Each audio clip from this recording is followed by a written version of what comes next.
الله الرحمن الرحيم وبه نستعين ثم الصلاة والسلام على سيدنا ونبينا بالقاسم المصطفى محمد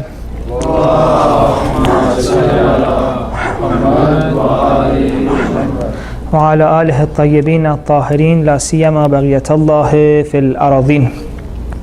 Dear sisters and brothers, Assalamu alaikum.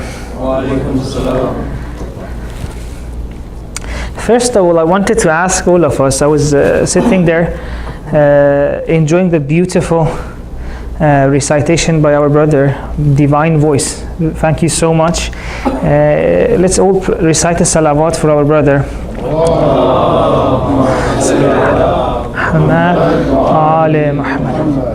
And also, as I was sitting, I saw a lot of young children and teenagers, and I remembered the days we used to attend the sessions of Imam Hussein.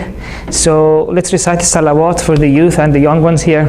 Allahumma salli ala Muhammad wa ali Muhammad ajil tarjum. It's amazing to have you with us.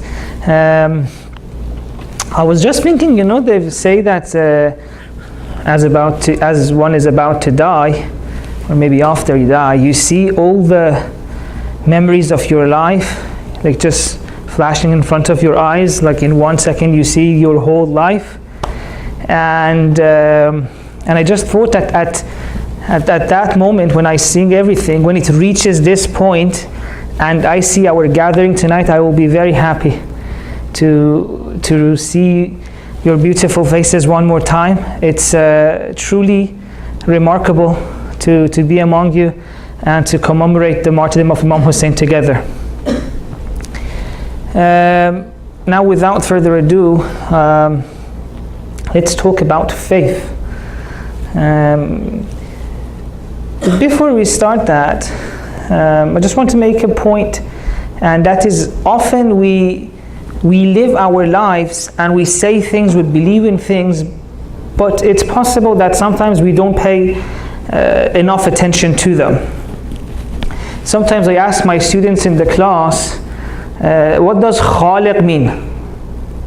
We all say that God is Khaliq. What does Khaliq mean? And then they say Khaliq means creator. And they say, well, that's just a definition. That's just the English definition. What does creator mean? You say God created us, right? And this is something we all believe in. At least I hope. But what does it really mean that God created us? Think about it for a second now. And I don't want you to give me like another word, that He made us, because then I would ask you, what does made mean? Right? He brought us into existence. What does that mean? How does one bring something into existence? And if you try this at home, this is one of the things that you can actually try at home, you'll see it's not very easy to answer this question. And this is something that we thought, well, we've mastered it, like God is the creator. But you see, something as simple as this, when you actually think about it, becomes a very interesting puzzle. And thinking more about it and reflecting upon it really brings new aspects to our worship, to our religious life.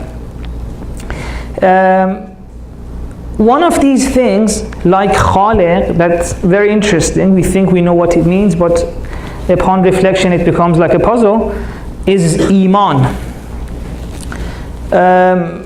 Throughout the Quran, mu'mineen have been addressed by God. Ya ayyuhalladhina amanu. We all think, or at least hope, that we are among the mu'mineen. But tonight I thought it's nice to think about what does it actually mean to be a mu'min, to have Iman. More than trying to give answers, I will try to pose good questions. I am not arrogant enough to say that I have the final answer. I just thought it's nice for all of us to think about it. I have some interesting questions, and hopefully by the end of it we can all take something out of this that can help us. What is Iman normally translated as into English?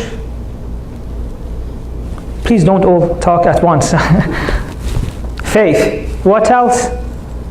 Belief, right? So in the Quran, when it says Ya ayyuhallazina amanu, it's either translated as believers, or those who have faith, or those who have belief. Believers, the faithful. What does these two mean? Belief and faith. And can we actually say that Iman matches one of these two, or both?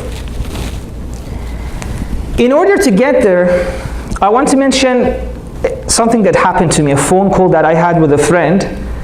And some of you are noticing a pattern here. Every night I'm telling you about one of the phone calls I receive. So a friend of mine calls me, and first of all, when someone calls me, the reaction I normally have is I'm scared. Because I'm like, why didn't he message me on WhatsApp? Why is it so important that he calls? So anyway, after getting over this first reaction, I say, what's wrong? And he tells me about this problem he's been having. He says, I'm in a dark place. And he explains for me that life is being tough on him. He feels stuck. He says, I've been fighting with my depression for some time, but now it's more than that. It's like I feel in a dark place, I have no hope, or at least I don't have as much hope as I used to have. And what should I do? I said, well, your depression, you know what you're doing. You're talking with a therapist, you have that going on. I'm not really an expert in that. But have you tried, like on top of all of that you're doing, I remember you used to tell me that you talk to God when you feel down, when you feel low. Have you tried that again? And he said, I don't feel like God is hearing me. Like I don't feel like my prayers are being answered. And sometimes we feel like that, or at least some of us have this experience, that we know, because we believe that God is all-hearing, but at that moment, when we're in that dark period in our life and we have this prayer, sometimes we feel like God is not hearing. So I told him, I understand that, but would you be willing to still give it a go? Like I know you feel like that, but try and say, God, if you are hearing me, I have this problem. And he said, yes, actually I have been doing that. Even though I felt like God is not hearing me, like I didn't feel God's presence when I was talking to him, but I still went on and talked to him. Now my question from you is this. In the discussion that I had with my friend, which part of it can we point to and say that is Iman? He clearly believes that God hears, right? When I talked to him, he said, yes, I know that God is all hearing. It's just that I can't feel it.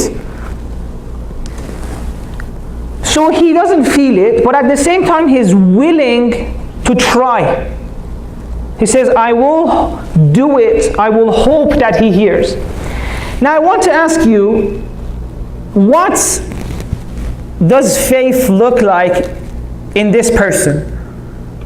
What area or what part of this discussion that we had shows his Iman? What do you think? Is it the sentence that he said, I know God is hearing? Is it the point that he said, I'm not sure if he hears me, but I am still willing to go on and talk to him? What do you think?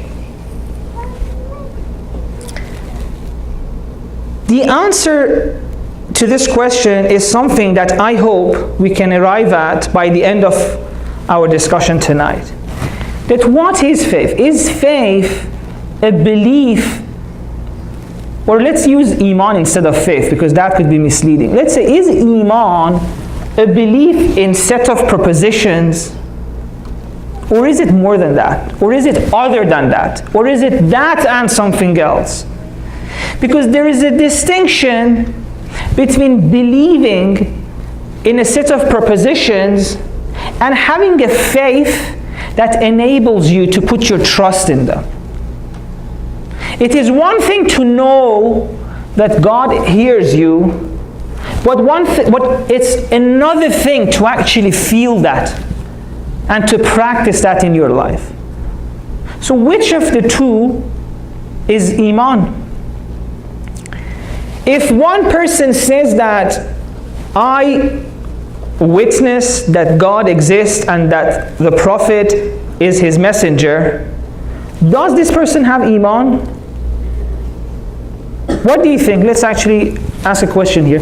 If someone says that I witness, Ashhadu an la ilaha illallah wa ashhadu anna Muhammadan Rasulullah. Let's recite this salawat too.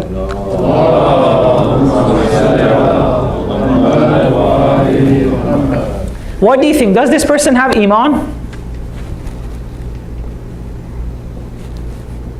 I'll wait. Honestly, if you don't answer, I'll wait. He does or he doesn't? Just the existence of God. Okay. So if this person has an Iman, and I'm just trying to ask questions, okay? I want this to be a discussion, because otherwise it would be just like all the other things that we don't engage with. If that is Iman, then how do you answer this question? There's this hadith that says, Man la sabra lah, la iman lah. The one who does not have patience does not have Iman.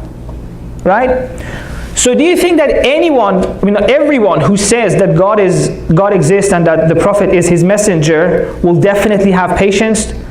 Haven't we seen so many people who believe in that and yet lose their patience at some point?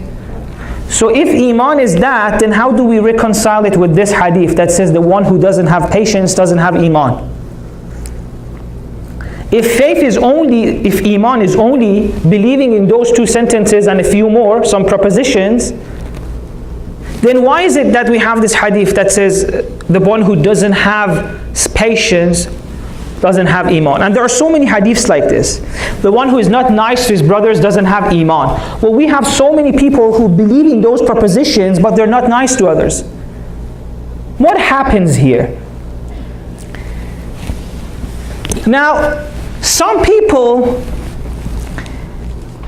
in trying to reconcile this, they said no. Faith is not just believing in a set of propositions. It's more. Faith is something you do. It's that thing that allows you to experience, to practice the things that you believe in. It's something that changes your life. In a way, Iman is not knowing certain things. It's doing certain things. It's living certain things. And let me bring that home. So remember, what we're discussing is Iman just believing in certain things, or is it more than that, or is it other than that? Have you experienced this, that sometimes after Ramadan or after Muharram, you feel like a spiritual elevation in you? It happens to all of us, right? After Ramadan or sometimes during Ramadan, in the nights of Qadr, we say La ilaha illallah, there's no God but Allah, and it feels different. Like we really experience it. Or in the prayer, when we say Allahu Akbar, we truly feel that God is greater. If you're stressed and you say Allahu Akbar, and then your heart is at rest, Allahu Akbar, God is greater than all problems I have. God is greater than this difficult time I'm going through. Where if there's something that's tempting you, there's this temptation you're struggling with, you say Allahu Akbar, suddenly it makes sense. It has an impact on you. So God is greater than this temptation I'm having. Or you say, Malik Yawm al-Din in your prayer in Ramadan. You've been praying, you've been saying this all your life. And you believed in this. You knew that God is Rabbul Alameen, the Lord of the universes. But there comes this time in Muharram or in Ramadan that you're in your prayer and you say, Alhamdulillahi Rabbil Alameen, Malik Yawm al-Din. And you really feel that God is in charge of this universe, and you feel such peace in your heart and mind that makes everything make sense. Like life has a purpose. You feel under the care of God. What happens in Ramadan?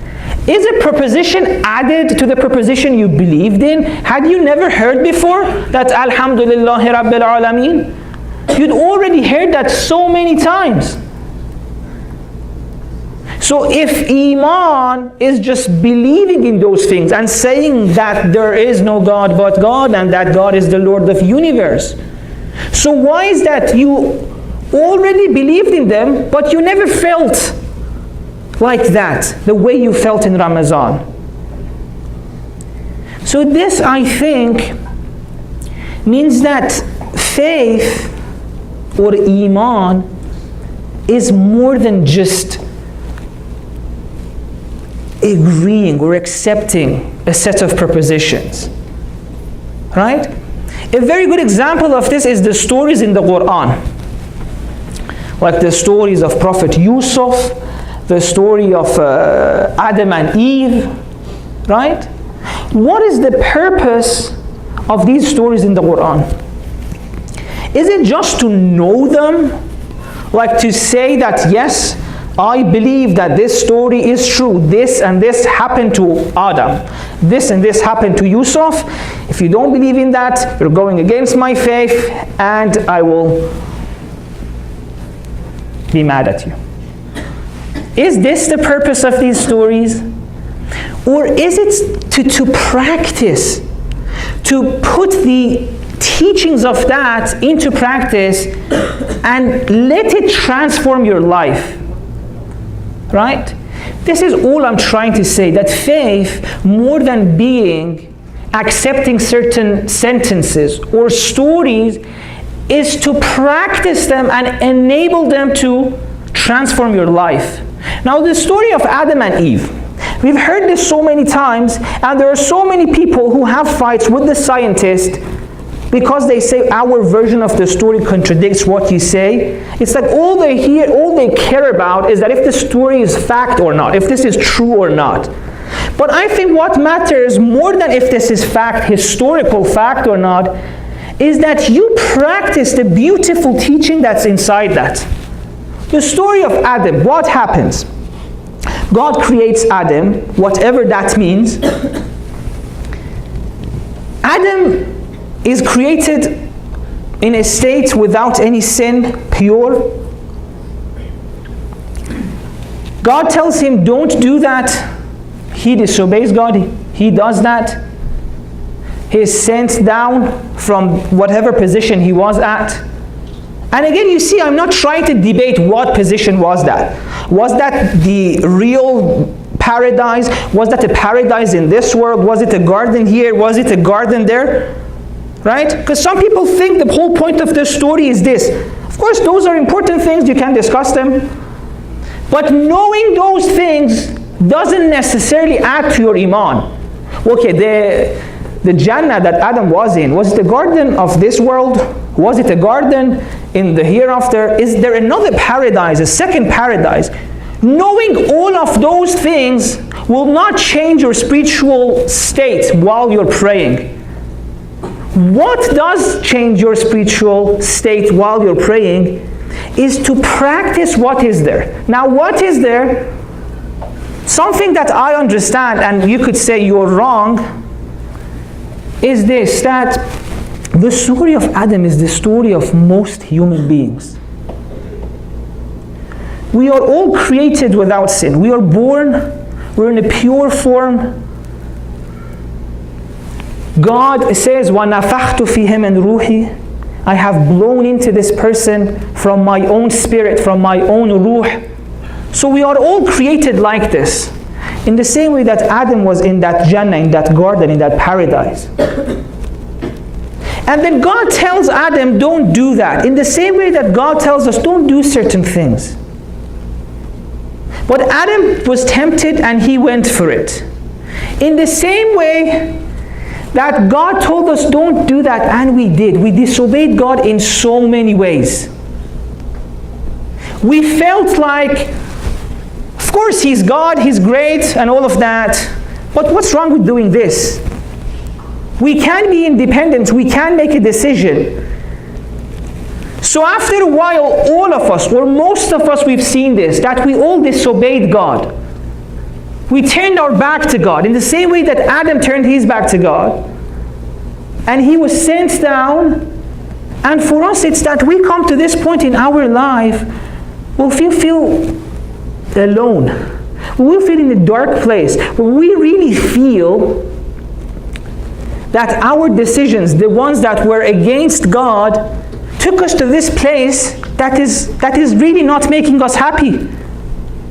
I'm not sure if you've experienced this or not, but you will. Or at least most of you will. I have. Like, you make these decisions, and it's not that you're saying, I want to go against God. Right? Adam didn't want to go against God. Right? But Adam thought that this is okay. So in life, you make this decision, it's just that you don't put God at the center. And then you reach this state where the outcomes there, the consequences of your action, you see them. What happens in the story of Adam? He repents, God accepts. So this is the whole story of all of our life. We were born pure. God told us don't do certain things, we disobeyed. Now if we follow the example of Adam, we'll understand that, we'll repent, and we'll go back. Now, is this more impactful? Is this more beneficial for your faith? We're discussing whether that Jannah was in this world or that world. I'm not saying there's anything wrong with that. That's great. Right? But I'm saying knowing things doesn't add to your Iman necessarily. Believing in things is the first step. So you said God exists and Prophet is His messenger. That's where faith starts. That is not Iman. That is the beginning point of Iman. Iman starts from there. That's just step one. And a verse of the Quran actually makes this very clear. It says, they say we have brought Iman, we have brought faith, we have Iman. Tell them that you don't have Iman, you have Islam. Right? فَقَالَتِ الْأَعْرَابُ آمَنَّا. They said we have Iman. Tell them you don't have Iman, you have Islam. What is the difference is that one is a belief in a set of propositions. The other one is that belief and also a faith that enables you to practice them, to put your trust in them. So that when you hear that La ilaha illallah, you will actually feel at peace. Now there is this hadith from, I believe it's Imam Ali. It says, من وثق بأن ما قدر الله له لن يفوته استراح قلبه. The one who is wathaq is very nice. The one who, in a way, the one whose heart is warm, the one who's confident that what God has decreed for him or her will definitely reach him. استراح قلبه. His heart would be at peace. Right? Now, if you believe in the Imams, which we all do, alhamdulillah, you would say that this statement is true because the Imam said it. But does that mean that immediately your heart would be at peace? No. A problem at work, an exam in uni, an exam in school, a fight with your wife or your husband, a challenge comes in your life, a promotion at work that you didn't get, an opportunity that you missed, a ticket, a parking ticket, all of these take our peace away, even though we believe this statement is true.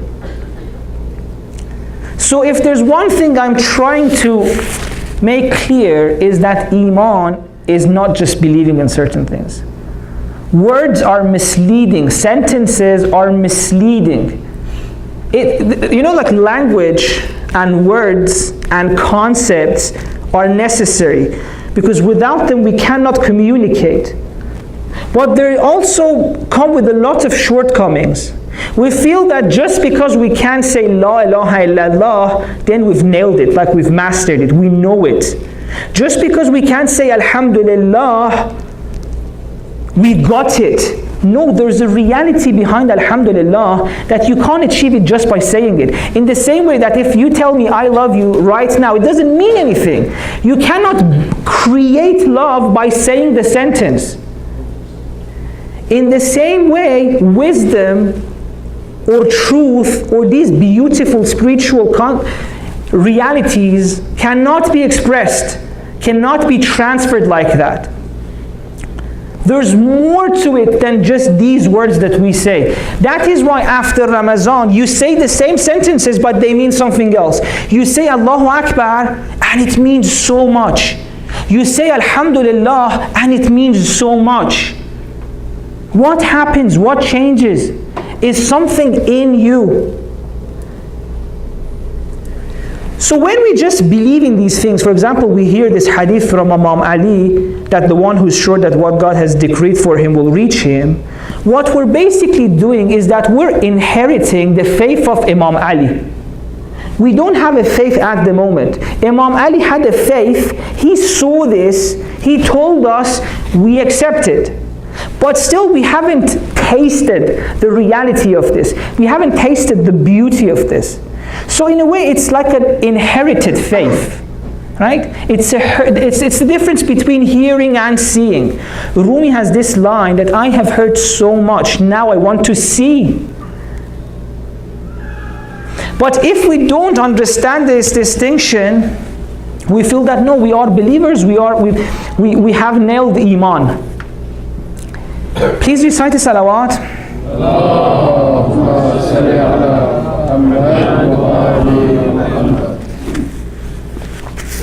Okay, now we've understood this. I hope you've accepted that Iman is more than just a belief in a set of propositions.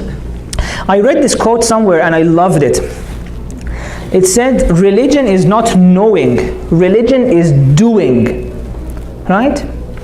There's no point in knowing that patience is the best virtue if you don't actually practice patience, right? So a true religious person is not the one who knows all these hadiths. A true religious person is the one who acts upon them. Now once we agreed with this, once we agreed that faith cannot be transferred through sentences, through knowing sentences, propositions. There's this very funny quote. There's this guy who said, when I was 18 years old, I thought my father was pretty dumb. And when I was 21, I was impressed by how much he had learned in 3 years. What happens is that when we're young, our parents tell us certain things that don't do this, don't trust this person, live in this way. Wisdoms. And it means nothing to us. We're like, this guy doesn't know. YOLO, you only live once, right? Hashtag adventure. But we get a bit older, we hit rock bottom a few times, and we hear the same sentence from our father. Oh, that's deep. And he told me not to do that, So what happens? It's the same sentence. Your father has not become wiser. It's you that have changed. This is why some people say wisdom cannot be transferred. When you speak out wisdom, it sounds foolish, right? I remember once I was just amazed. I read this line that Alhamdulillah Rabbil Alameen Malik Yawmiddin. And I'm going to my friends, did you know that God is the Lord of the universes? Isn't that amazing? Like imagine every problem you have in life, like I don't know what problems you have, you all came here with problems.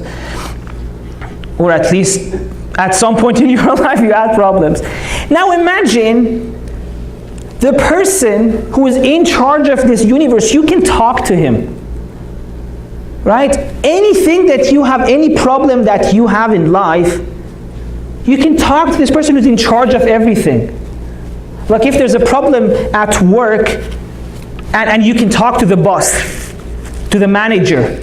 Like, oh, if I just tell the manager, it's going to be fine. If I tell the supervisor, it's going to be okay. And so I'm going to my friends and I'm telling them, wow, we can talk to the creator of this universe. It's amazing. And they're like, well, yes, didn't you say this in your prayer all these years? And the truth is that I did. But it's that point that you suddenly see it. You know?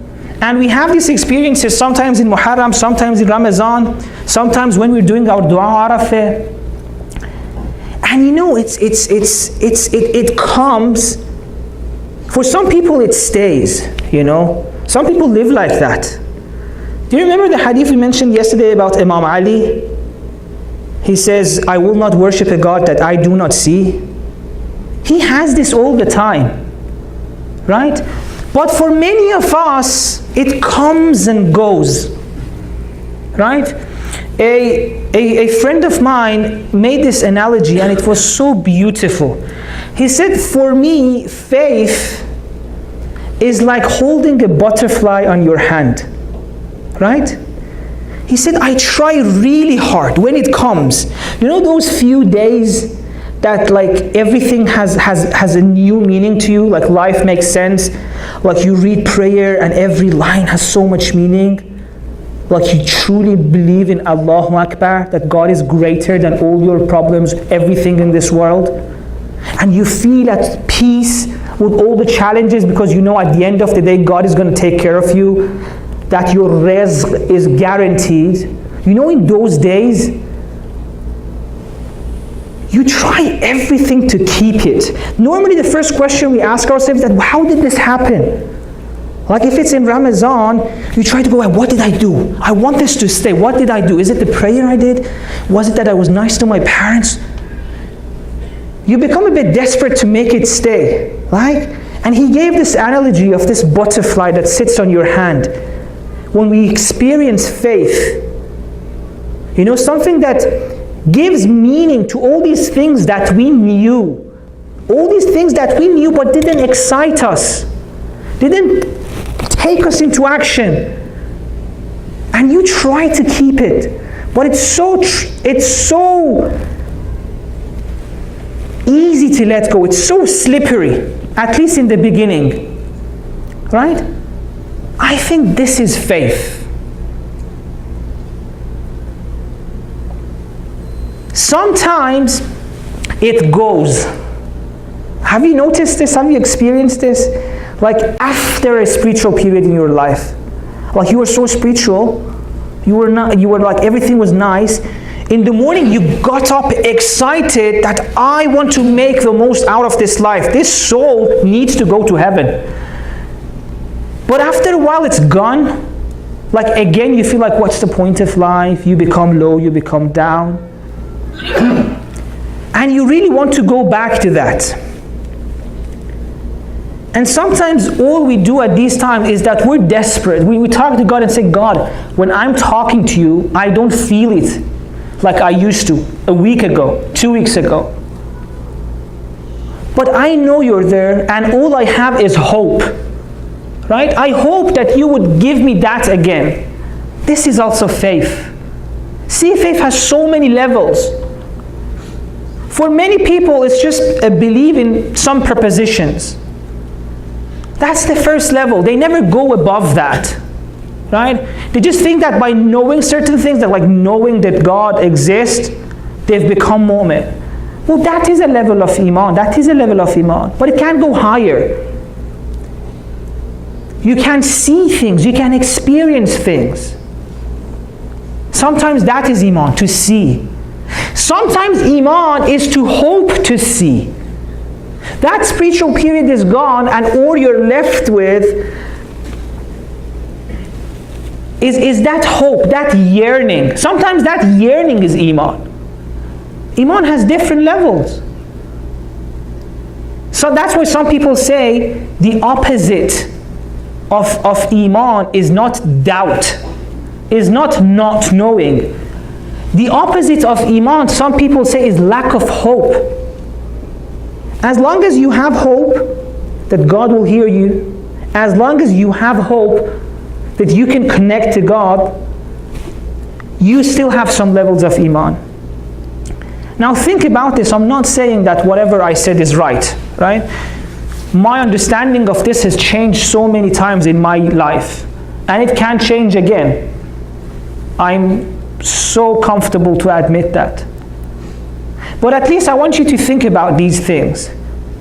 Because I think a person who doesn't becomes so satisfied with just things that they know. Like if you haven't actually experienced God, if you haven't actually experienced the realities of religion, if all you have is certain prepositions, then you're an empty individual.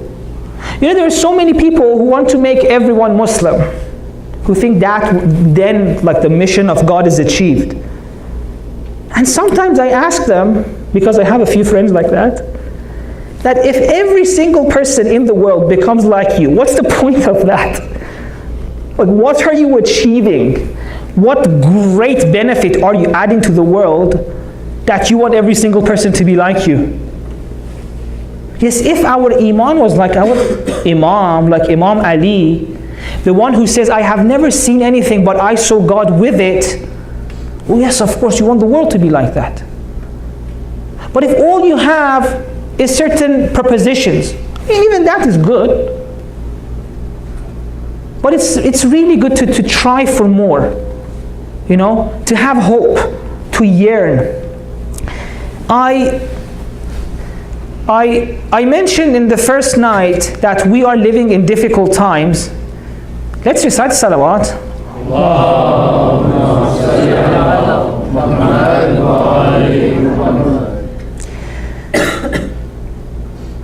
We're living in difficult times. Faith is being attacked. And unfortunately, some of us are not helping.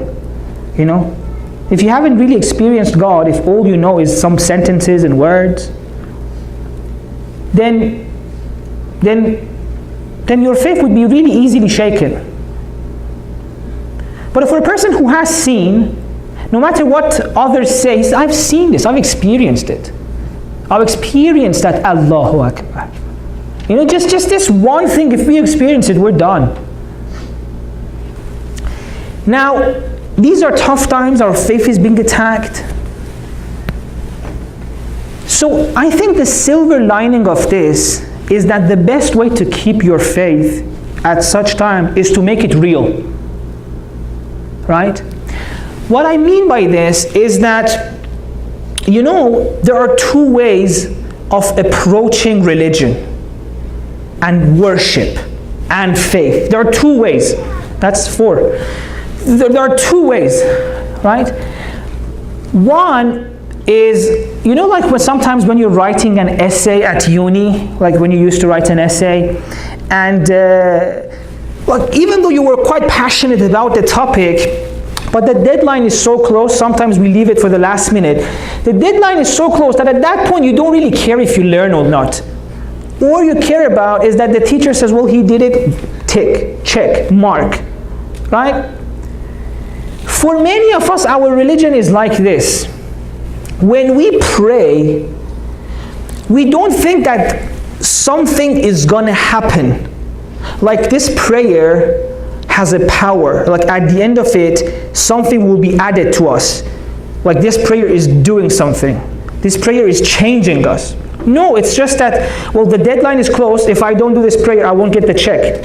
So we pray, and we're like, God saw that, did the 4 rakats, right? I'm cool, I'm done. This is one type of approaching worship. A person who just wants to say, I did it. Don't send me to hell. I did it. This is the kind of person who thinks that at the day of judgment, God will sit there, or in whatever understanding that person has, and will say, okay, 34 prayers, mashallah, check, check, check, bismillah, heaven. Right? This is one understanding.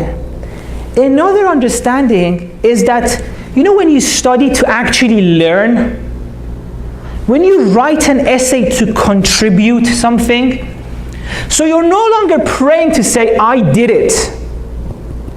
You're praying in order to achieve something. My understanding of hereafter is not that someone will say, okay, you did that, this is your reward. My understanding of hereafter is that your prayer, your worship will be your reward. You will change.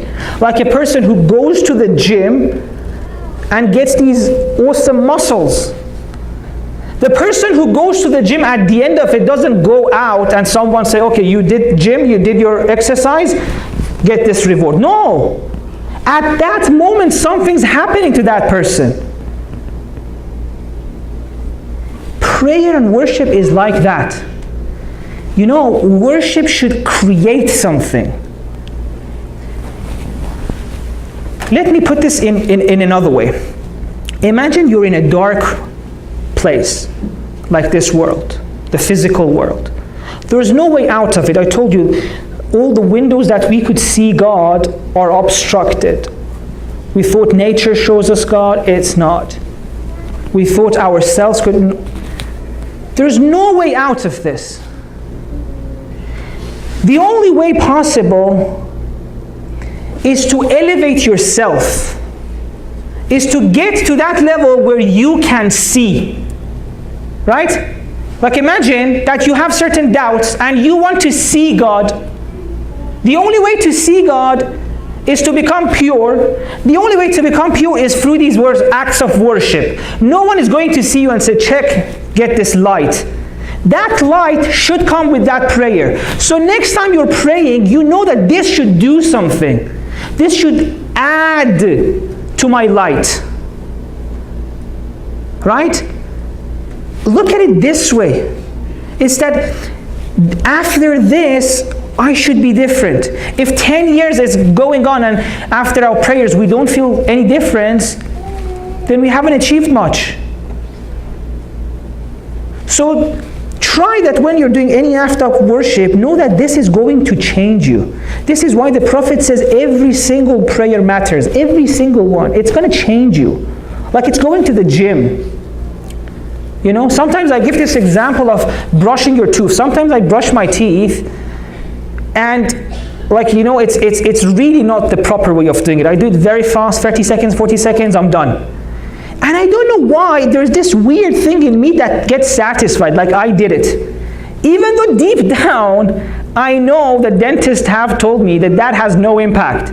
Like if you really want it to work, you should spend more time, do this, and then floss. But I don't know why, I'm still satisfied. Like there's this part of me that says, well, I did it. The responsibility is over. But what's going to happen is that in few years, these teeth will not be teeth anymore. So unfortunately, sometimes our prayer is like that. We pray and there's this weird thing inside us that says, I did it, done. Like we don't really care that this should do something. You know, that brushing is really there for a reason. So, in times like this, where you cannot go to the Prophet, where you don't have an Imam to go to, where God is being attacked, I think it's amazing to find a way through yourself with your worship. Make your faith real. Don't be satisfied with a set of propositions. Try to make it more, give meaning to them. And inshallah, you will see that no matter what happens, you have this peace inside that nothing can shake. I'll end this lecture with one story, and I think it's truly remarkable. A person comes to a moral teacher and says, when I want to pray, I feel like I don't have presence of heart. What can I do at that moment to have presence of heart? To don't be distracted when I'm praying. What do you think that moral teacher said?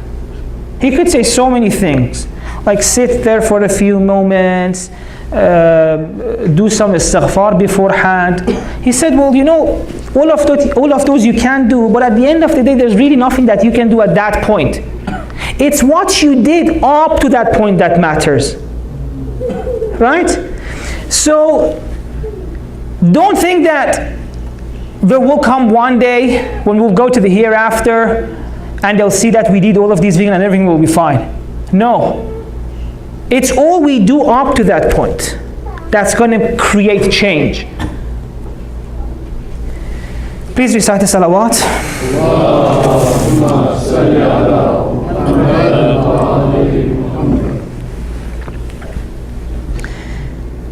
There are different ways of commemorating Muharram. Different cultures commemorate the tragedy and the martyrdom of different great individuals that lived in and were martyred or who underwent difficulties in Muharram. In Iran, in Persian culture, normally in the third night, we remember the daughter of Imam Hussein, Bibi Ruqayyah. When Imam Sajjad was asked, what was the most difficult thing out of all the things that happened to you? What was the most difficult thing? He said, Ash-Sham, Ash-Sham, Ash-Sham. All the things that happened, Imam Hussein alayhi salam was killed, Hazrat Abbas was martyred, but he says, no, Ash-Sham, Ash-Sham, Ash-Sham. Imagine how difficult it must have been. Now we asked him, what was it difficult in Sham? What happened that made it so difficult? Imam mentions a few things, but tonight I just want to talk about one of them. Imam says they brought the head of our family in front of the girls and the women. A 3-year-old girl seeing the head of her father. There's this beautiful poem, Persian poem, I'll try to recite and translate for you. It's Bibi Ruqayyah talking to the head of her father on the spear. من یک کبوتر بچه‌ام بال منو نبندی خیلی کوچیک دل من به اشک من نخندی. She says, I'm just a 3-year-old daughter. Don't laugh at my tears. Don't laugh at my pain. من یک کبوتر بچه‌ام بال منو نبندی خیلی کوچیک دل من به اشک من نخندین. بابا از روی نی گریه نکن به حال پیرن من اگر رو نی خسته شدی بشین رو دامن من. She says, oh Father, don't cry because of the troubles I'm going through, because of the pain I'm experiencing. She says, oh Father, if you're tired on the spear, if your head is tired on the spear, come let me hold your head on my lap.